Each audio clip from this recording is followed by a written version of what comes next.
Voici la deuxième séquence.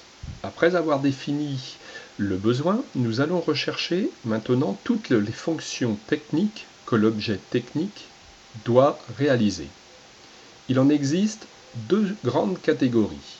La fonction principale, ou les fonctions principales, car elles peuvent être multiples, et les fonctions secondaires, ou on les appelle aussi parfois les contraintes. Donc une fonction, qu'est-ce que c'est? Bien, c'est l'action d'un produit ou d'un de ses constituants exprimée exclusivement en termes de finalité. Alors c'est ça qui est important, c'est qu'une fonction, on la caractérise par ce à quoi elle sert. Alors là, je vais revenir dessus, mais il y a une chose qu'il ne faut surtout pas faire quand on formule une fonction, c'est formuler une fonction de manière à inclure dedans une solution technique. Autre chose, une fonction est formulée par un verbe à l'infinitif suivi d'un complément. Donc ça, je vous en reparlerai. Alors, comment faire pour formuler une fonction? Tout d'abord, il faut utiliser les mots de manière convenable. Donc notamment, dans une fonction, vous avez vu, vous vous souvenez sur le diagramme que je vous ai fait, que vous aviez une fonction, c'était un trait qui reliait le système à des éléments de l'environnement. Et donc, dans une fonction, il faut formuler les mots, et donc, dans ces mots, on doit avoir des éléments particuliers. Donc, notamment, par exemple, si vous avez des éléments de l'environnement d'un sèche-main, qui sont des mains humides et une source d'énergie, dans la fonction principale qui relie le système aux mains humides et à la source d'énergie, on va remettre les éléments du milieu. Ensuite, il y a le choix des verbes. Alors, le choix des verbes, il faut faire attention, il ne faut pas préjuger d'une solution technique, donc ça je vous l'ai dit. Si vous dites qu'il faut visser deux pièces, ça y est, vous êtes enfermé dans une solution technique. Vous avez décidé d'utiliser un système qui liait deux pièces, mais vous êtes enfermé dans la solution technique de la vis et du filetage. Premier type de fonction, les fonctions principales. Donc les fonctions principales, c'est les raisons pour lesquelles le produit a été créé. Alors je vais vous montrer un exemple de fonction principale tout de suite, mais sachez que c'est très simple. La différence entre une fonction principale et une fonction contrainte, c'est que la fonction principale fait le lien entre deux éléments du milieu. Un exemple de fonction principale, on parle aussi de fonction de transfert, c'est le voici. Donc si vous avez ici notre système, donc notre système, on a décidé de l'appeler sèche-main. Donc vous voyez, on ne dit pas quelle est la solution technique choisie, mais déjà on sait que c'est quelque chose qui va agir sur des mains humides. Donc quand on ferme les yeux et qu'on se met à la place du système sèche-main, on dit qu'est-ce que je vois autour de moi? Des mains humides. Et puis, qu'est-ce qu'il y a d'autre? Il y a une source d'énergie. Et donc, on va ici proposer de mettre une fonction principale qui va relier deux éléments du milieu. On va l'appeler FP1, fonction principale numéro 1, et on va la formuler. Alors, rappelez-vous les règles de formulation. Il faut mettre les éléments du milieu, et il ne faut pas présupposer de solution technique. Donc, quelle est la fonction principale qu'on peut mettre ici pour qualifier l'action du sèche-main? Par exemple, on va mettre le mot main humide, on va mettre le mot source d'énergie, et on va mettre un verbe d'action qui ne présuppose pas une solution technique, on va dire sécher. Vous voyez, donc on ne va pas dire essuyer les mains, on va dire sécher, parce qu'on peut sécher de tout un tas de manières. Ok? Donc vous voyez, c'est simple, mais ça, c'est la base, c'est la fonction principale.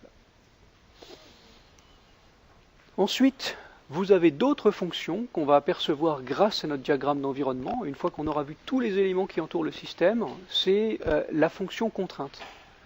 Alors la fonction contrainte, en général, c'est une fonction qui ne paraît pas importante, mais qui correspond à quelque chose qu'on est obligé de respecter. Alors, voyons ensemble un exemple de fonction contrainte. Donc les fonctions contraintes, rappelons-le, c'est plutôt des limitations à la liberté du concepteur. Donc ça vient de l'environnement, de la technologie, du marché. Alors, Vous avez des exemples de fonctions contraintes qui sont les fonctions de sécurité. Par exemple, dans une voiture, les fonctions de sécurité sont des fonctions qui ne sont pas réellement les fonctions principales de la voiture. La fonction principale de la voiture, c'est de vous amener d'un point à un autre. Hein. Mais vous apercevez qu'en route, vous pouvez avoir des accidents, et dans ce cas-là, il va falloir quand même protéger les utilisateurs de la voiture. Hein. Mais une voiture, à la base, c'est pas fait pour protéger les gens, c'est fait pour les transporter. Et donc la contrainte, c'est de dire, on a une contrainte de sécurité. On peut avoir aussi des contraintes par rapport au respect d'un certain nombre de normes. Donc par exemple, si vous avez un appareil qui doit se brancher sur une prise de courant, vous savez que les prises de courant ne sont pas les mêmes dans tous les pays, et que vous avez ici une contrainte à laquelle il faut penser, c'est la compatibilité avec les standards et les normes. Les contraintes peuvent aussi être des contraintes de maintenance. Hein. Donc ça, on reviendra dessus, vous le verrez, si on travaille ensemble l'exemple du stylo, vous avez des cartouches de stylo et vous pouvez vouloir un stylo qui soit compatible à un modèle de cartouche standard pour pouvoir le recharger. Donc ça, c'est un élément de contrainte. Ou vous pouvez avoir des contraintes qui vous sont fixées par le client. Mais ce qu'il faut retenir, c'est qu'il y a tout un tas de contraintes possibles. Alors, un exemple de fonction contrainte. Je reviens à l'usage du sèche-main. Donc imaginez, vous avez un sèche-main qui est mis quelque part, par exemple, dans une station-service d'autoroute. Ce sèche-main va de temps en temps avoir des problèmes qui ne sont pas principaux, mais par exemple, une coupure de courant, ou si simplement il y a un fusible qui saute.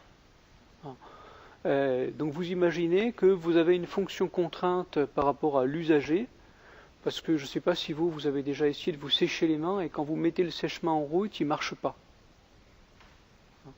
Donc là, la question, c'est vous passez vos mains sous le sèche-main, ou vous appuyez sur le bouton du sèche-main, et il ne se met pas en route. Donc vous avez les mains mouillées, qu'est-ce que vous allez faire ? Vous allez taper sur le sèche-main. Donc vous voyez, ça c'est typique d'une fonction contrainte.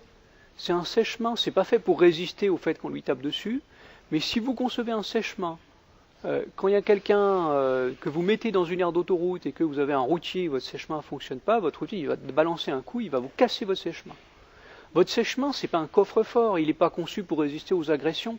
N'empêche que si vous ne le concevez pas en prenant en compte cette fonction contrainte, vous avez fait une mauvaise conception. Il ne va pas tenir 6 mois. Alors, ce qu'il faut retenir, après avoir énoncé le besoin, nous recherchons dans un deuxième temps les fonctions de service de l'objet technique. Pour cela, on va utiliser un nouvel outil que l'on nomme la pieuvre. Cet outil consiste à réaliser différents cercles.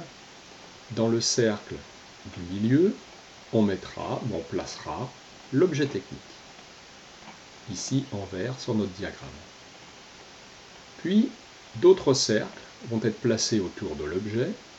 Ils correspondent à l'environnement extérieur du produit. On trouvera par exemple l'alimentation ou l'énergie, l'environnement de l'objet, l'utilisateur, etc. Ce sont les éléments extérieurs au produit, ou on dit aussi les éléments du milieu dans lequel l'objet est placé.